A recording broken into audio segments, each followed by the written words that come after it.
Kaixo, ongi etorriak saio berri batera, gaur maiatzak 20 asteartea da eta bi elkarrizketa berri izango ditugu. Alde batetik, Inigo Lezarekin egongo gara.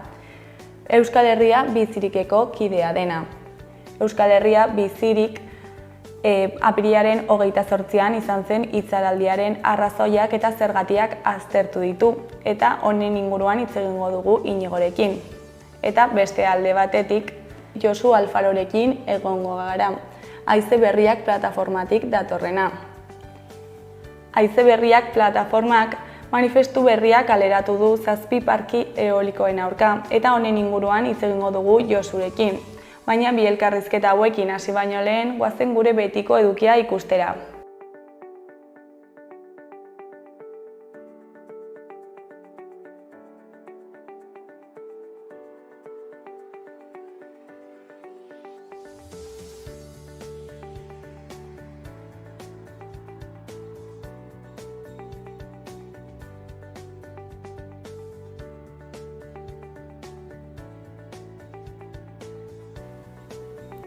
Goazen gaurko efemerideak ikustera.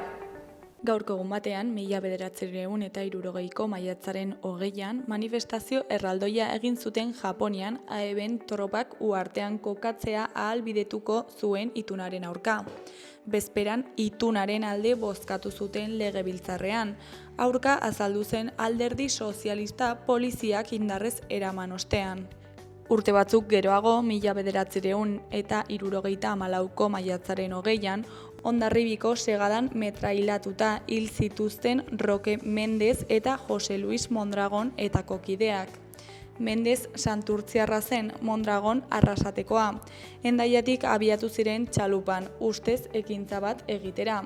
Asturiaga hondartzatik hurbil zirenean, beraien zain ziren dozenaka poliziak tiroka hasi ziren. Egun berean, baina 1978an, 15.000 lagun Naritako aireportua blokeatzen saiatu ziren bere irekiera egunean, Japonian. Aurren martxa batekin hasi zen, gurpildun aurkian zihoazen protestariek jarraituta. 14.000 poliziekin istilu larriak hasi ziren, hauek ur kanoia erabili zutenean. Ikasle talde batek aire zirkulazioa etetea ere lortu zuen.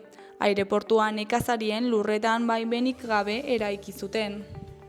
Eta bukatzeko, 2018ko maiatzaren 20an bizitza da handiena kanpainan murgildu ziren Donostiako eragile sozialak.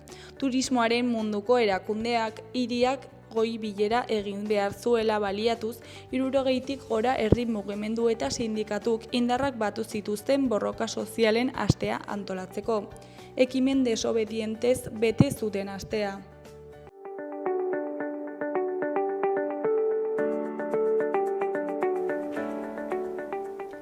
Errepasatu dezagun aste honetarako agenda.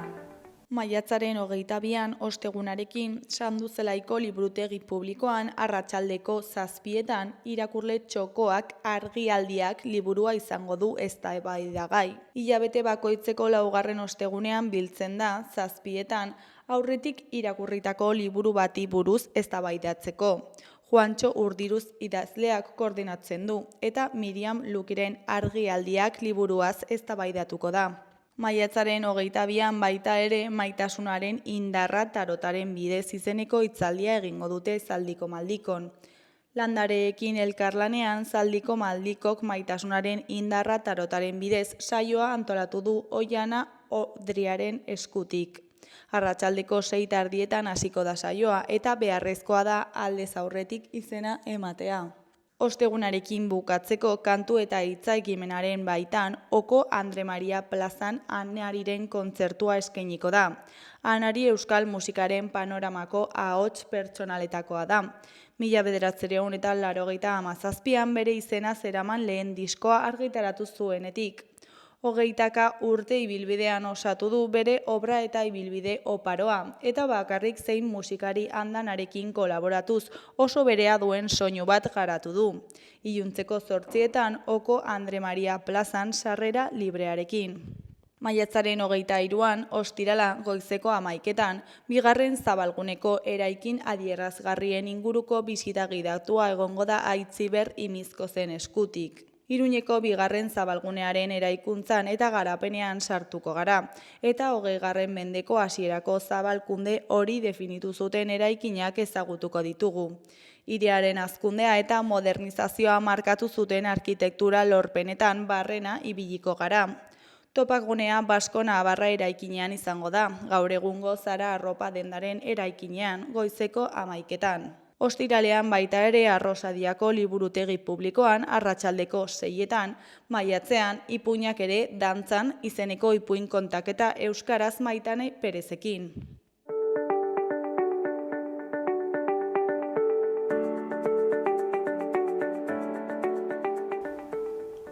Ikus dezagun gaurko egunkarien azalek zer dioten. Diario de Noticiasen titular nagusian, zona tentsionatu izendatutako 21 udalerriek alokairuak mugatuko dituzte uztailetik aurrera. Udalerri horietan Nafarroako biztanleriaren 70% bizi da. Azken 5 urteetan etxe bizitza alokatu duten jabeek errenta izoztuta izango dute. Kontratu berriak prezioen adierazle bati egokitu beharko zaizkio. Kontsumoak etxe bizitza turistikoen 76.000 legez kanpoko iragarki blokeatzen ditu. Argazki nagusian, 100 palestinar desplazatu Gazako ongizango sukalde batera joaten dira elikagai mugatuen anoak jasotzeko. Honen titularrean, Israelek iragarri du Gazan laguntza humanitarioa emango duela, baina palestinarrak hiltzen jarraitzen du. Netanyahuk dio armadak zerrenda osoa hartuko duela. Pedro Sánchezek Israel Eurovisiotik kanporatzea proposatu du. Hori kolorean dauden berrietan, alde batetik euskarak bidea ireki du Erriberan. Beste alde batetik ate bikoitzak Kaskoko tabernetan. Jarraian Lola Herrera aktorearen arabera ez dut inoiz egiteko eta ikasteko gogoa galdu dut. Goiko eskuineko aldean batetik eskola menuaren prezioa 7 eurokoa izango da gehienez. Bestetik lekalea eta zereala maiatzean Kazkabarrak gehien kaltetutako laboreak dira. Eskuin aldean baita ere, baina beheko aldean 3 albiste daude. Batean, atzirritarrei buruzko erreglamendu berriak izapideak arinduko ditu. Bestean, Iruñak eta Yamagutxik 45 urteko senidetza ospatzen dute. Azkenik, Zelta taldeko Kareira Aresoren bajarako aukera bat da. Diario de Navarraren egunkarian uztailetik aurrera etxe bizitzen alokairuen 75%ko prezioa kontrolatuko duela Nafarroak irakur dezakegu titular nagusian. Prezioen mugak iraupen luzeko 25.000 kontratu ingururi eragiten die. Honen argazki nagusian, Iruñeko eta Yamagutxiko udal agintariek Laido, Kendo eta Nagitana arte martzial japoniarraren erakusketa ikusten dute. Honen titularrean 45 urteko senidetza. Iruña eta Yamagutxi ados daude Japoniako ordezkaritza baten bisitarekin. Eskuineko aldeko berrietan, batetik belateri buruzko 2 salaketa Guardia Zibilaren ukoren eskuetan. Bestetik Iruñeko alde zaharreko 11 tabernatan bakarrik jarri dute ate bikoitza. Jarraian, euriak 130 baino gehiago kentzen dio zainzuriaren kanpainari Nafarroan. Goiko aldera bagoaz, alde batetik umorea Gaiarre Antzokiraren udan. Beste alde batetik Nafarroako itzulirik gogorrena. Azkenik goleta publiko errekorra Sadarren. Galaren argazki nagusian, haur bat Aldua ospitalean hartatua izateko zain dago. Eskola baten aurka egindako bombardaketa baten ondorioz. Honen titular nagusian, Israelek Jan Yunis ebakuatzeko deia egin du eta Gaza osoa hartzeko mehatxua egin du. Netanyahuk gai diplomatikoekin justifikatu du sartzen utzi duen laguntza humanitario barregarri eta kriminala. Ezkerreko aldean, uztailean aplikatuko duela Nafarroak alokairuaren prezioaren muga irakur dezakegu. Beheko aldean batetik Blanka Serraren arabera Bia Laietanan torturatutako eskerra independentistako militantea dena, gazteek jakin dezatela zer gertatzen den ziega horietan. Bestetik Guardia Zibilak argudiatu du aroztegian indarkeria egon zela.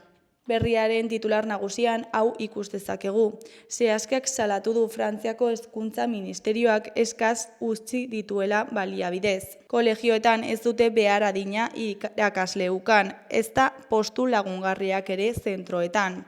Ikastolen ustez Parisen jarrera onartezina da eta familienganako errespetu falta bat. Argazki nagusian Aroztegiko auzipetuak eta haiek babestera joandako herritarrak atzo epaitegiaren aintzinean Iruñean. Hortzilarera arte izanen da epaiketa. Honen titularrean, herrikideen babesa izan dute Aroztegiko zazpiek epaiketaren hasieran.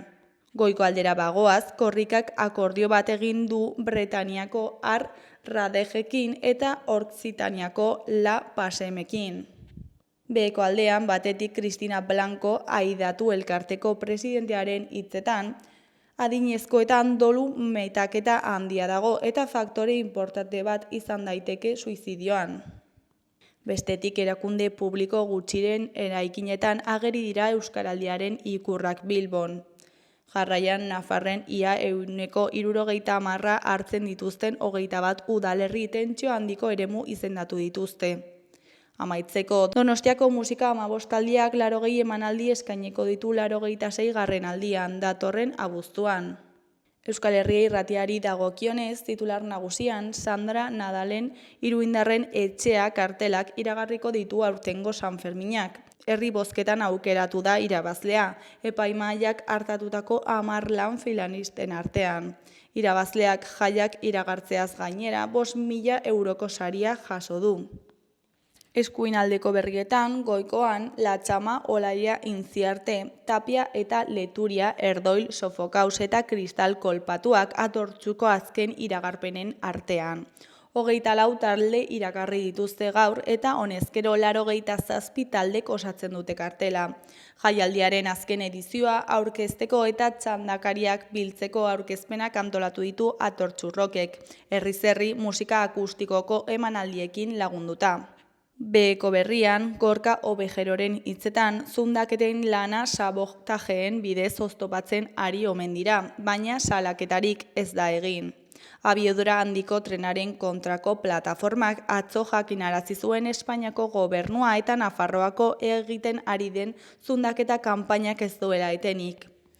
Izurdiagan eta Otxobin herri mugimenduak lortu zuen geldiaraztea legezkoak ez ziren eta baimenik gabe abiatu zituzten zundaketa prozesuak. Orain bestelako jakinarazpenak iristen ari dira zenbait udaletara.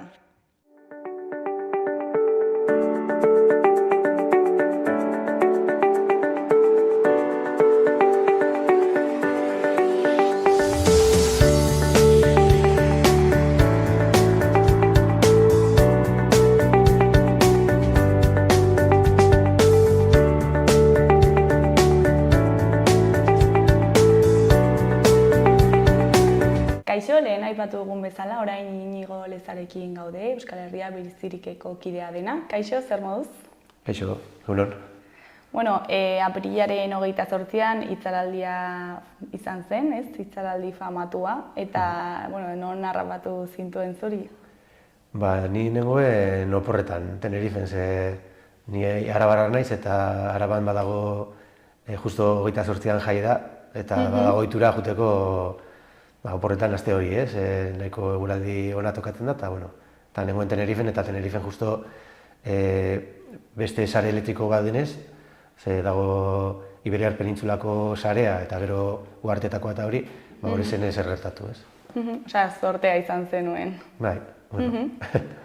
Eta, bueno, Euskal Herria Bilziriketik aztertu zue hitzaraldian zergatiak, ezta? Bai, Euskal Herria bizi da sare bat, hainbat plataformak sortu genuna lurraldearen defentsan, ez? Eta badaude makroproiektu pilo bat elektrikoak eta gai hori ikutzen dutenak, ez? Eta horregatik hitzaldi asko eta mainguru asko plantatu ditugu eta gai horri buruz tokatu zaigu hausnartzea, ez? Eta izan da, bueno, jende guztiak egin dugun galdera izan da, ezta? Zein izan da arrazoi nagusia? Bai, arrazoi nagusia Osea, justo zer provokatu zuen hori, ez dakite ez, edo ez dut esaten, baina bai dago gauza bat, direlak fotovoltaikoak eta eolikoak egun horretan zeudela pilo bat, ez, ekoizten, eta sistema horiek ez daukate ahalmenik akatzen badagoenean erantzuteko edo sarea orekatzeko, ez. Orduan oso altua zen portzentaia eolikoa eta fotovoltaikoarena, eta tekniko guztiek esaten dute hori izala arrazoia sarea erortzeko, ez. Eta hori ezin da kontrolatu edo ezakit zergatik ez da aurretik gertatu? Aurretik zegoelako gutxiago, ez, ari dira jartzen makroproiektu asko eta aurten jarri dituzte ere bai, edo aurreko urtetik honean jarri dituzte fotovoltaiko nahikotxo eta eoliko nahikotxo ere bai, eta ia heldu da momentu batean dago sareaneko beteta, ez, horrekin. Eta egon behar dira orekatzeko termikoak edo hidroelektrika handiak ere bai, ez. Orduan ezin zara pasatu portzentai batetik, eta orain ikusten baduzu Red Elektrikako web orrian, ikusten da nola dagoen mugatuta bai fotovoltaikoa eta bai eolikoa, eta ez diote usten pasatzen 50-etik, ez, sorkuntza aldetik edo. Ze ikusi dute, akatzen bada dago, zaila da hori orekatzeko, ez. Hor zeuden jolasten, zeuden la cuerda aflojador, esaten den moduan, eta momentu batean moztu zen, ez? Eta horregatik orain jaitsi dute pixka bat ekoizpena, fotovoltaikoa eta eolikoarekin, ez gertatzeko olako horik, ez? Eta, karo, esaten dutenean jarri behar dela gehiago, ja hau ekoizten da eta hau sartzen da sarera, jartzen baduzu gehiago hori ez du esertarako balio, ez? Eta zuek makrozentral berriztagarrien eragina azpimarratu duzu, ezta? Zer dira hauek eta zein da hauen erantzunkizuna?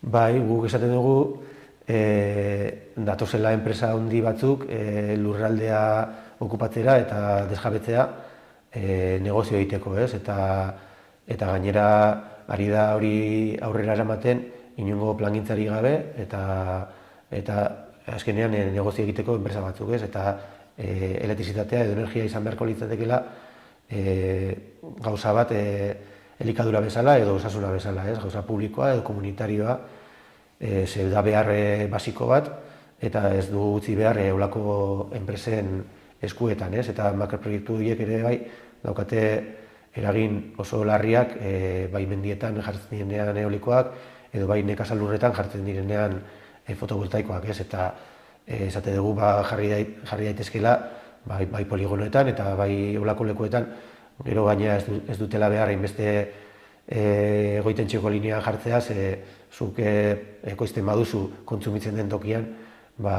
ez da behar olako goitentxeko lineak, ez, egotea. Eta naturalako adibidez zer eragin izan ditzake honek? Naturalako, bioaniztasunerako kalte oso larriak ditu, ez?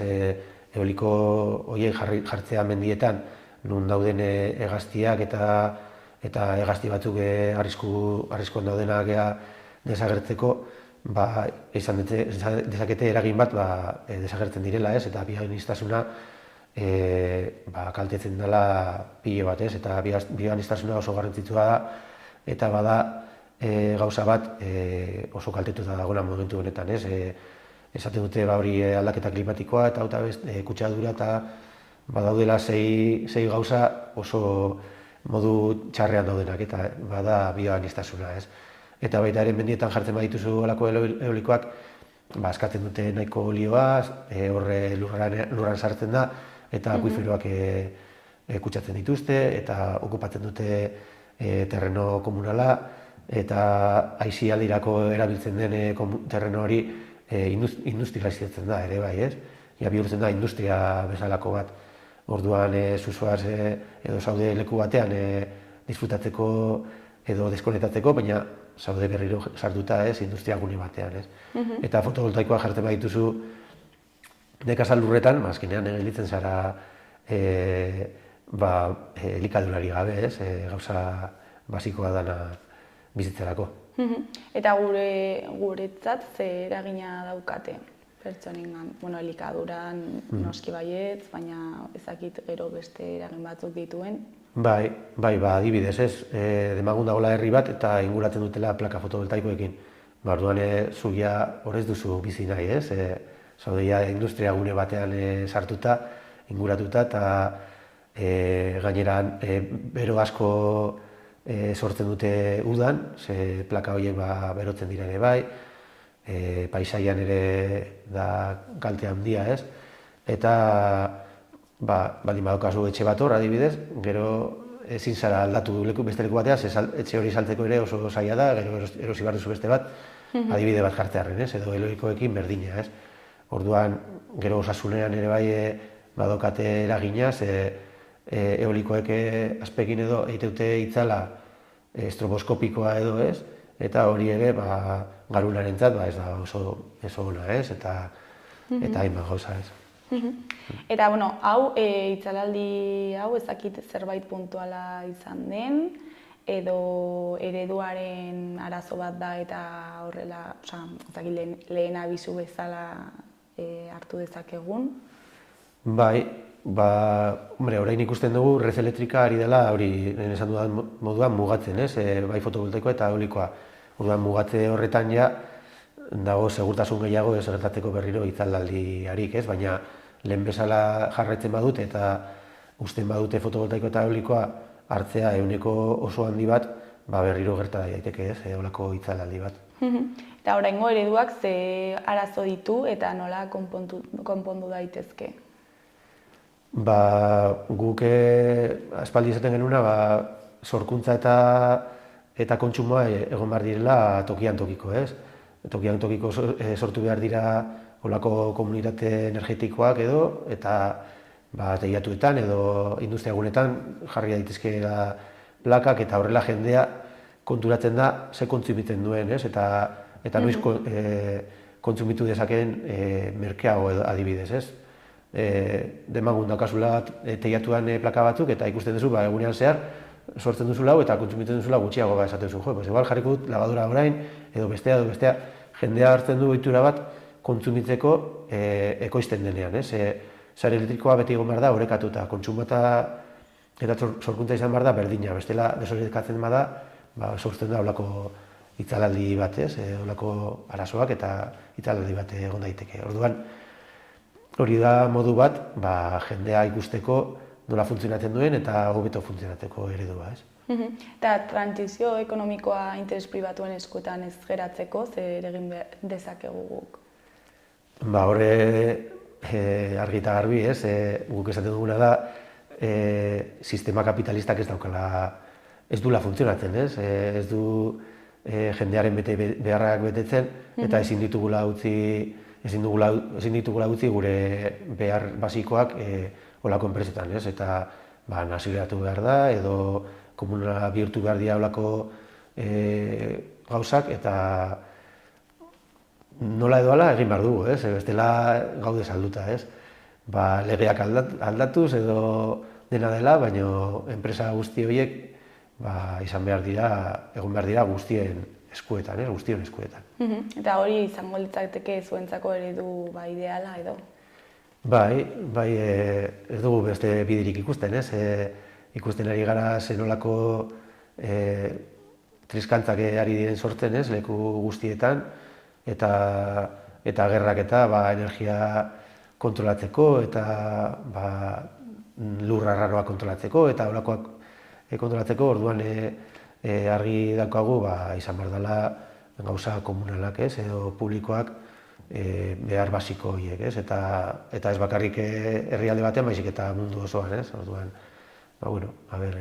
nola egiten dugun, baina hori da bidea, ez? Eta urrun ikusten duzu helburu hau? Urrun?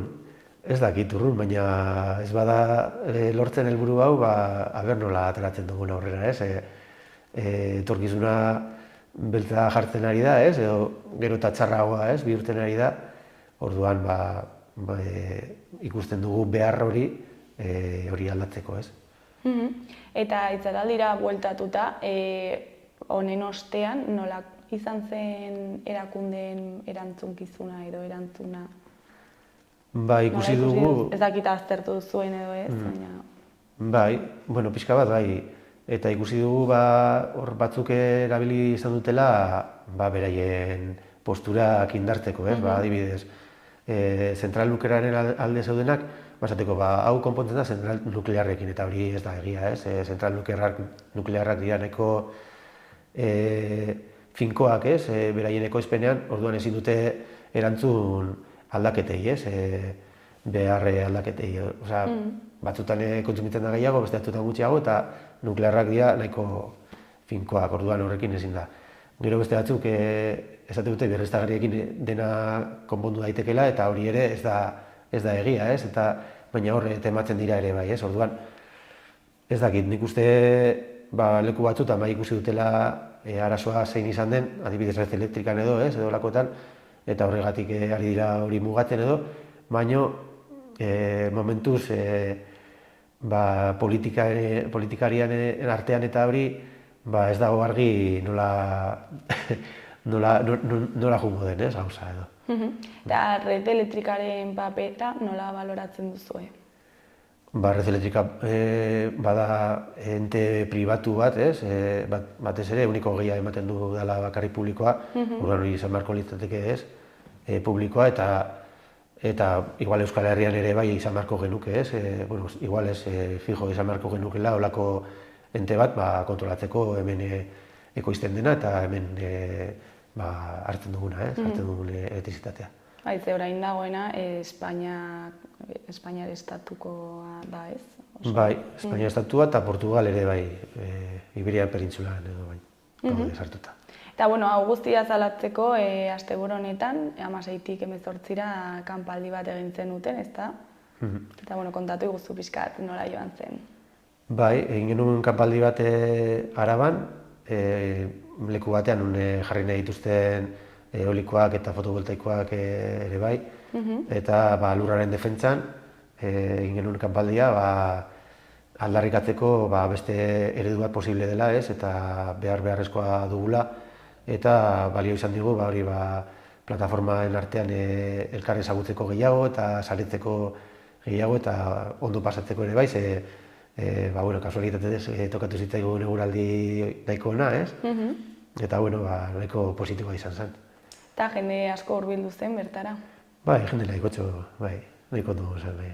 Ez dakit programazioaren bat antolatu zenuten, bertan zer egin zenuten bi egunetan zehar? Bai, mendin martxa pare bat egin genituen, ikusteko hegaztiak elikatzeko puntu bat, horre dago gertu leku bat, non hegaztiak elikatzen dituzten, eta aukera izan genuen ikusteko zaizuria, zaiarrea, gero minugorria, azken aldi honetan agertzen ari ugatza, baina ez genuen ikusi, pena bada, eta gero beste mendin martxa bat ere antolatu genuen, hori ingurunea ikusteko, eta mai inguruak ere bai, eta, oso ondo egon zen mai inguru bat parte hartu zutenak Palestinako jendea, Hondurasekoa, Kolonbiakoa, eta kontatu ziguten nola lapurtzen dieten beraien lurrak gauza ezberdinetarako, ez? Bai, Palestinan Gaza agertu delako Gazaren kostaldean, eta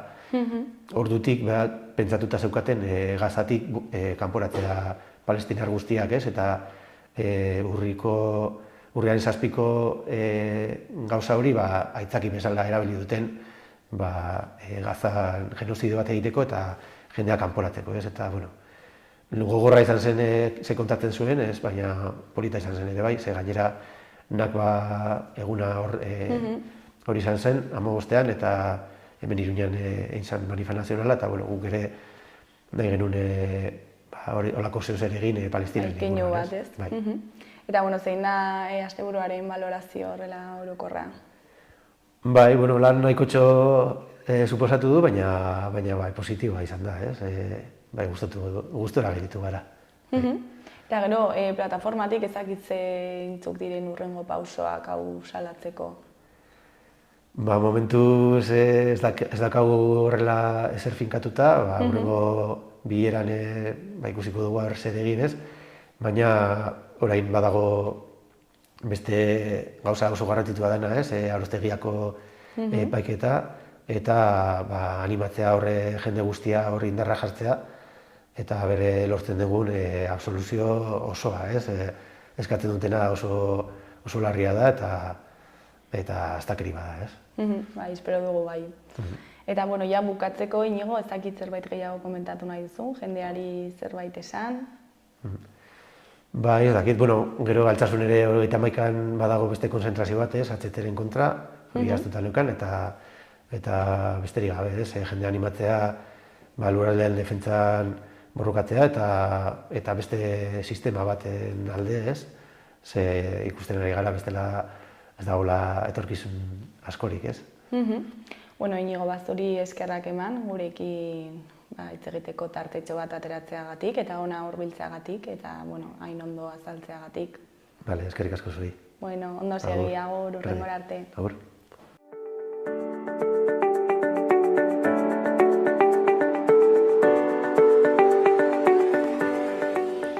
Gaurko eta biharko eguraldiaren iragarpena ikusiko dugu orain. Gaur, asteartea, giroa egonkortu eta arratsaldean ostarte zabalak irekiko dira. Goizean goiz barnealdeko leku askotan urdinguneak nagusituko badira ere, goizean zehar hodeiguneak ugaritu egingo dira eta orokorrean zerua momentu askotan lainotuta agertuko da. Baliteke euri zarrastara txikiren bat botatzea ipar partean, bereziki ekialdean. Arratsaldeak aurrera egin ahala, ordea hodeitza arindu eta leku gehienetan ostarte zabalak irekiko dira. Ipar-mendebaldeko haizea ibiliko da, goizean itsasertzean bizi samar. Temperatura maksimoak 17-20 gradu artekoak izango dira. Asteazken arratsaldean giroa motelduz joango da. Egun sentiko barne lainoak desegin ostean, Araban eta Nafarroan, erdi eta hegoaldean goizean eguzkitsu egongo da. Kantauri isurialdean berriz hodeiak eta ostarteak tartekatuko dira. Alabaina, arratsaldean hodeiak ugarituz joango dira, zerua lainotuta geratu arte, eta Kantauri isurialdean euri pixka bat egin dezake, batez ere gauean. Goizeko lehen orduetan haizea ahul ibiliko da, mendebal ukituarekin, baina eguerdi partean ipar mendebaldetik finkatuko da eta zakartu egingo da. Temperaturan ez da gorabehera handirik espero, ipar ekialdean izan ezik. Han 20 gradutik behera mantenduko dira.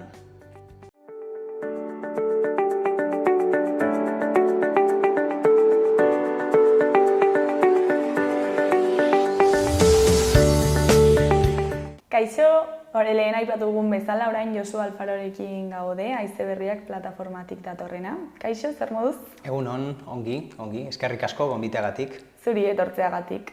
Bueno, kontatu iguzu, zer da Haize Berriak plataforma? Bueno, Haize Berriak sortu zen orain dela 4-5 urte inguru, garai hartan bazegoen SACIRrek promozionatutako proiektu bat, bueno, egia esan da proiektu bat baino gehiago, hainbat bailara kaltetzen zituenak. Esteribar, Erro, Anue, Odieta, bailara guzti horietako bizi lagunok elkartu ginen eta hori da sortutako elkartea, Haize Berriak. Eta zein da pixkat helburua?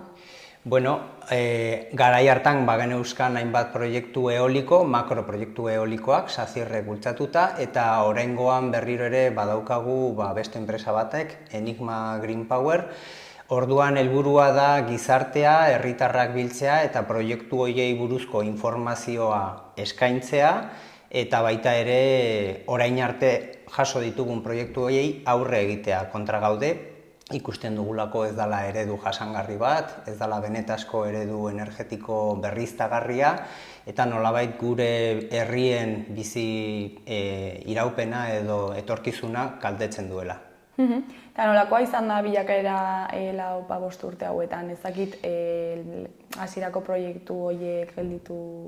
Bai, lortu genuen proiektu horiek gelditzea, guztiak bertan bera geratu ziren gure zonalde horietan, bailara horietan, eta tamalez, badirudi Nafarroako gobernuak oraindik ez duela nolabait kartografia edo oroar foru komunitateko proiektu eolikoak erregulatu eta jarraitzen dira etortzen. Orduan oraingoan Odieta, Anue eta Olaibarreko bailaretan badago beste proiektu bat, orduan izan genuen garaipen bat, ingurumen sailak, Nafarroako gobernuatik Saziorreko proiektuak bertan bera utzi zituelako, eta oraingoan gaude, ekainak 11 arte, badago denbora alegazioak aurkezteko, eta horretan ari gara lanean, hori da gaur egungo egoera.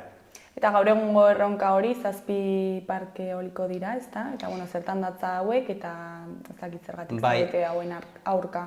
Nahiko bitxia da, ze 7 parke eoliko bezala tramitatzen dituzte, baina benetazko egoera da leku bakar batean daudela 7 haize errotak. Eta tramitatzeko garaian modu horrekin ekin diote, 7 parke eoliko ezberdin izango balira bezala, eta gainera oso importantea da baita ere 7 enpresa ezberdinak sortu dituztela, danak izen berdinarekin, denak domizilio berdinarekin, Sevillan, Enigma Green Power 2, Lau, Bost, 6, 13, eta orduan horrela tramitatzen dute. Horrek zer ziurtatzen du edo horrek zer babesten du, enpresa hoien interesa. Batez ere horrela ez dute inongo erantzunkizunik hartzen, etorkizunean sor daitezken problemekin. Babesten dute hor dauden promotoreen patrimonioa, eta gainontzeko guztia geratzen da hor zeinek daki nolako etorkizunarekin.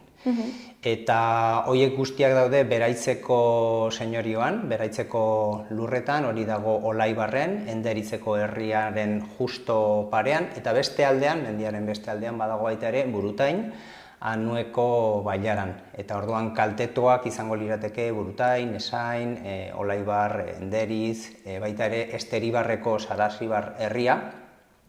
Eta orduan herritar guzti horiek ari gara saiatzen, lehenik eta behin informazioa eskaintzen, eta nolabait iritzia eta eztabaida lasaia sortzen baita ere, eta gure helburua da udaletxeek nolabait aurkako jarrera erakustea, eta orduan tramitazioan baita ere alegazioak sartzea. Eta zer eragin izango dute hauek naturarentzako? Agerikoa eta ohikoa dana da paisaia, gu mendi zonalde batean, bizi gara, basoak daude hor, eta orduan paisaia kaltetua izanen da, baina hau ez da bakarrik problema estetiko bat. Nolabait gure paisai horrek sortzen du populazioa erakartzen alduen balio bat, hau da, bertako propietateek, etxebizitzek eta balio bat dute eta hori kaltetua izanen litzateke. Populazio arazoak baldin baditugu gure herri eta bailaretan, paisai hori kaltetzeak baita ere eragotziko du etorkizunean jendea, populazioa mantentzea, edo nahi baldin badugu haztea ere eragotziko luke.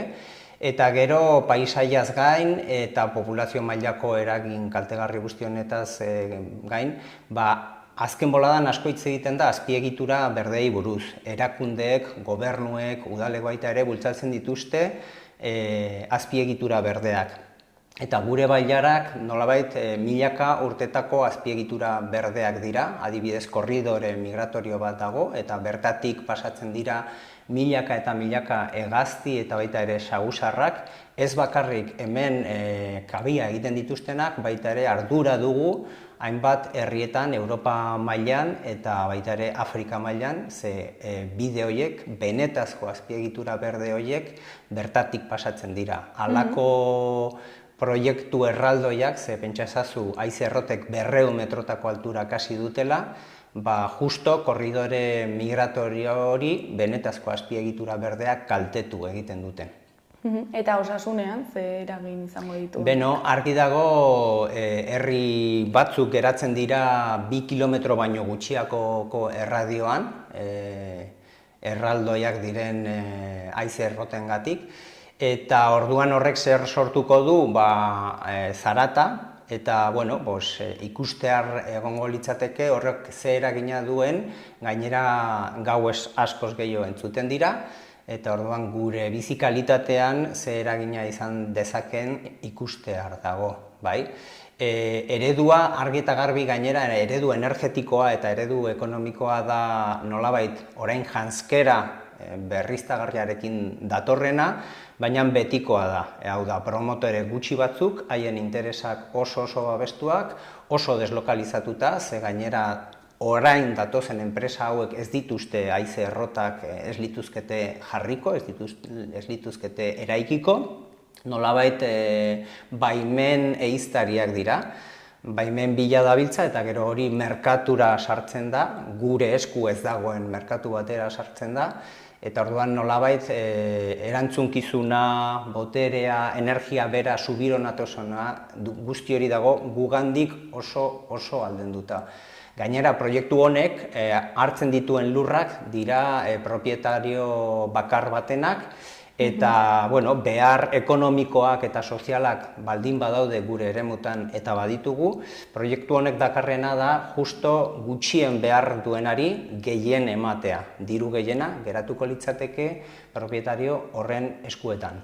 Eta bertako udalek zer esateko daukate edo... Bueno, oraingoz badakigu udal batzuk ari direla abokatuekin eta kontsultoria biodibertsitatearekin kontsultoriak kontratatzen, alegazioak aurkezteko, eta haize berriak mugimenduak hartzen duen ardura da, kontseiluetan eta udaletan baita ere informazioa nahi duenarentzat eskuragarri dago, eta gure nahia da ahal bezain beste udal eta kontzeju aurkako jarrera aurkeztea.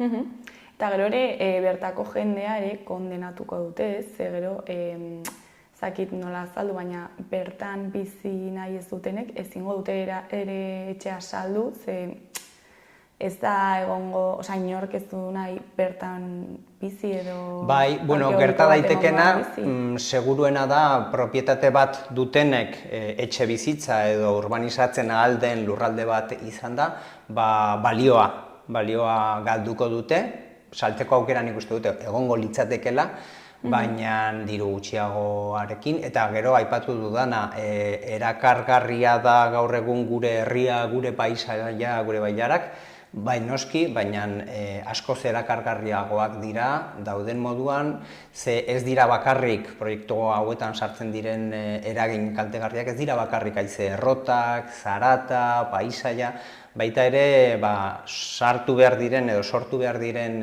pista horiek erraldoiak dira, ze halako material potoloak sartzeko bideek ere behar dituzte dimentsio oso handiak, eta guzti horrek nolabait kaltetzen du gure bizimodua. Bestetik, bertan, hau ez da bertan sortutako landa eremuaren garapen bat. Hau da, diru gehiena geratuko da beste nonbaiten, ez dugu inongo kontrolik izanen, eta guk gure esku ditugun garapen aukerak oso kaltetuak izango dira. Hau da, abeltzantza, populazioa erakartzea eta guzti hori halako proiektuek eragozten dute. Eta gainera badira beste modu energetikoak, badira beste eredu energetikoak, Iruñak badauka diagnostiko bat, Iruñeko udalak eginda, eta kapazak izango ginateke Iruñak berak behar duen energiaren 76% bertan produzitzeko. Bakarrik dauzkagun teilatuekin, kubierta guztiekin, energia fotovoltaikoa benetan zabalduko bagenu, bide hori egin dezakegu. Eta hori egongo litzateke populazioaren eskuetan.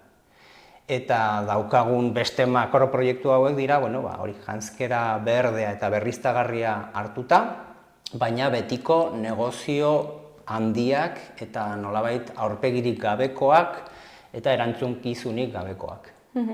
Eta zuek haize berri mugimendutik, komunikatu bat atera zenuten, honek sortuko dituen arazoekin, eta aipatzen duzue proiektu hau ez dela jasangarria, zergatik aipatzen duzue hau? Bai, aipatutako guzti honengatik, gainera hausnarketa zabalagoa egin daiteke, bai, noraino energia berriztagarrien alde bagaude, argi eta garbi, klima aldaketa guretzat gauza larria da, baina hausnarketa zabalagoa egin nahi dugu gure bailaretataik inkluso kanpo, noraino ezarri behar ditugu, noraino zabaldu behar ditugu energia berriztagarriak, non dago muga, beharrezkoa aldugu hainbat energia berriztagarri produzitzea eta gero baita ere aipatutakoa modua, bai? Hau alda eredu bakarra, nola daude beste ereduak, komunitate energetikoak nola daude, hirietan,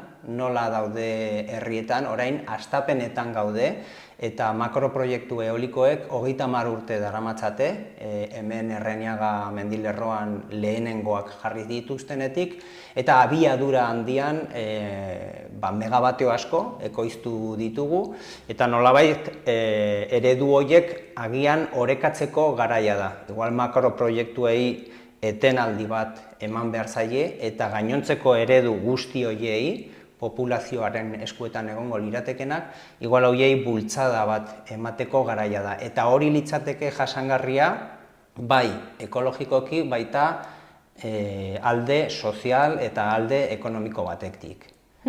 Ero toki entitateen autonomia azpimarratzen duzue, zer esan nahi du honek eta zergatik da zuentzako hain garrantzitsua? Beno, pentsa ezazu, aipatutako moduan, proiektu honek bereziki kokatzen ditu errota guztiak propietate pribatu batean. Orduan horrek zer esan nahi du, pista apur bat sartzen da Anueko udalerrian, eta haize erroten oinarriak eta zonalde txiki batzuk gure udalerrietan sartzen dira. Nolabait horrek erakusten duena da, kasu honetan bereziki bakarrik apurrak geratzen zaizkigula, ordaindu behar dituztelako baimen batzuk, eta gero ekoizpen epean baita ere ordaindu behar dituzte zerga batzuk, baina udalerri hori geratzen zaiguna bereziki proiektu honetan dira bakarrik apurrak. Propietatea eta zerga eta baimen diru gehiena esku pribatuetan geratuko da, eta gainera behar berezirik ez duten eskuetan geratuko litzateke. Gero azpimarratu zuen beste gauza bat, autokontsumo individuala, kolektiboa, hurbilekoaren garrantzia da, eta zergatik da garrantzitsua zuentzako. Askotan hitz egiten da trantsizio energetikoari buruz, trantsizio ekologikoa, eta nik uste dut argi dagoela makroproiektuek erraztasun asko dituztela, eta, gure herritarren kasuan argi eta garbi 4-5 urte daramatzagu halako makroproiektuetatik babesten. Energia guzti hori, eta kasu honetan energia oso ongi dago, energia guzti hori erabili beharrean babesean, trintxera batean egon beharrean egongo bagina horietaz aske eta sortuko bagenituzke komunitate energetikoak, kapazak izango ginateke beste eredu hori herritarron aldetik eta erakundeon aldetik baita ere bultzatzeaz. Baina horrela gabiltzan bitartean ezinezkoa dugu, ze hau gure denbora liberan egin beharra daukagu, eta orduan dugun indarra behin eta berriro egon behar gara babesean. Eta guri gustatuko litzaigukena da, eta ari dira inguruko bailaretan halako iniziatibak bultzatzen, eta guri gustatuko litzaigukena da gure indarra nolabait eraikuntzan dedikatzea, halako beste eredu horri ekitea. Gero ere, aipatu zue 13/1980 foru legearen funtsezko oinarriak urratzen dituela honek. Zer esaten du lege honek eta zergatik uste duzu urratzen dituela? Nik uste memoriaz ez daki, baina nik uste basoei buruzko legeak azken finean zonalde hau baso eta landa eremuak dira, abeltzantza, ehiza, turismoa, kirola, barne hartzen duten zonaldeak dira, baso horiek gainera kontutan hartu beharra dago, karbonoa harrapatzen dutela, karbono gasarekin gaude behin eta berriro gora eta bera, ez? Eta gainera beste udalerrietan sortzen dituzte karbonoa harrapatzeko edo metatzeko basoak, eta gu baso horietaz inguratuta gaude.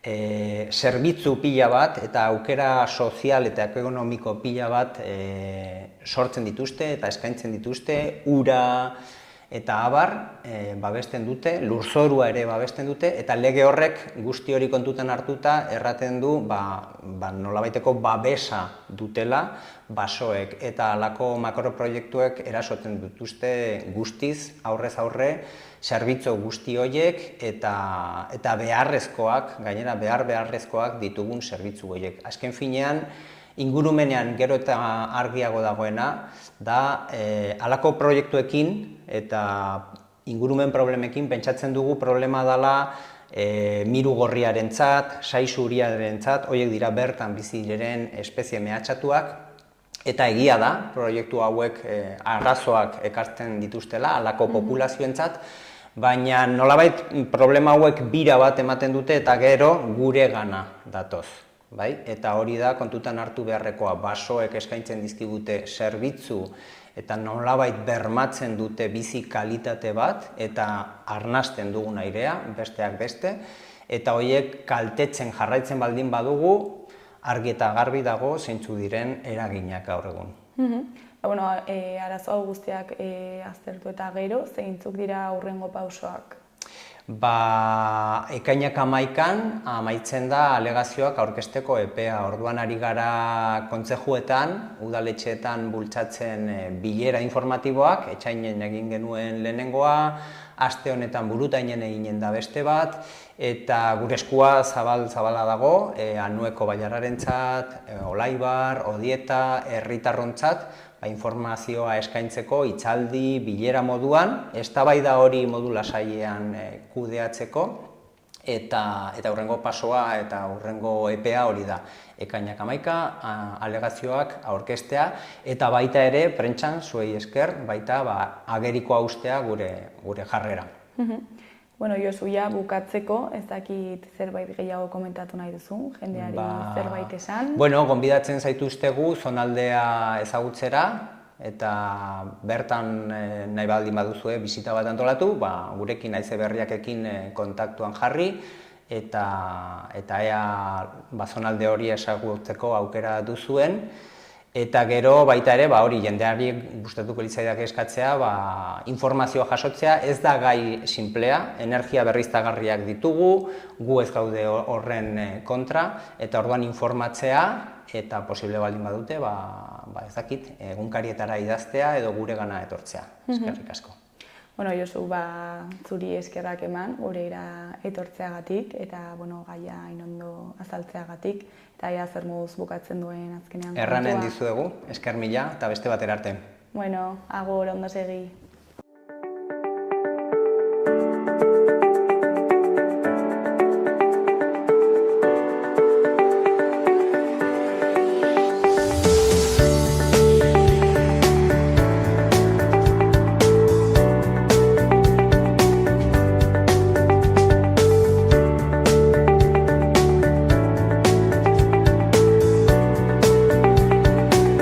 Gaurkoz hau izan da dena, bihar itzuliko gara eduki eta elkarrizketa berriekin. Mila esker zuen arretagatik, arratsaldena pasa, agur.